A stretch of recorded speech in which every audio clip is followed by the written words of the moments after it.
वही आंखों से एक्टिंग कर देना, वही चेहरे पर जज्बात दिखा देना, वही शेर खान का अमर किरदार।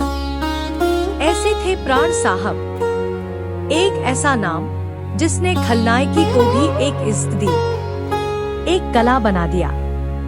12 फरवरी 1920 दिल्ली के बल्लीमारान में जन्मे प्राण कृष्ण सिकंद। पिता एक सिविल इंजीनियर थे, परिवार बहुत शिक्षित था, लेकिन प्राण साहब का शौक था फोटोग्राफी का।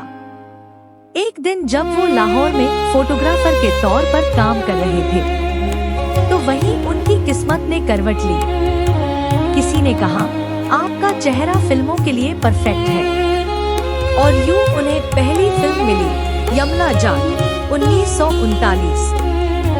यहीं से शुरू हुआ एक ऐसा सफर जो 6 दशकों तक चला।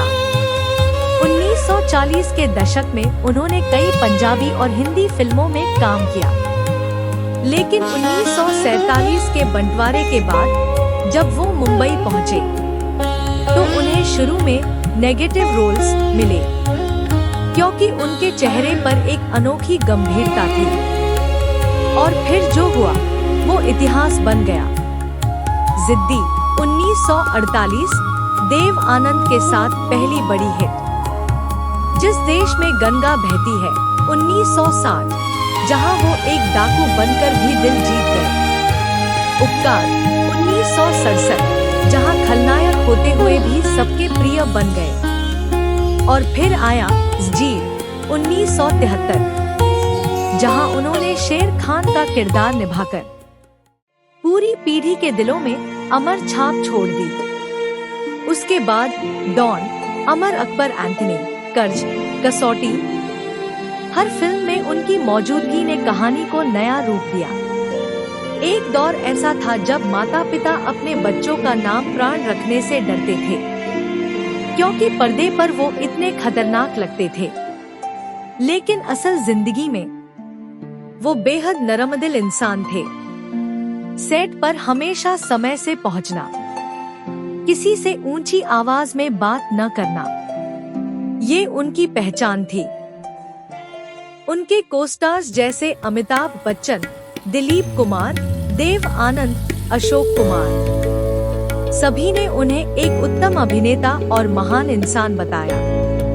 अमिताभ बच्चन तो कहते थे, अगर आज मैं अमिताभ हूँ तो उसमें प्राण साहब का बड़ा योगदान है, क्योंकि जंजीर में ही प्राण साहब ने हीरो अमिताभ को पहली बार जनता के दिलों में उतारा।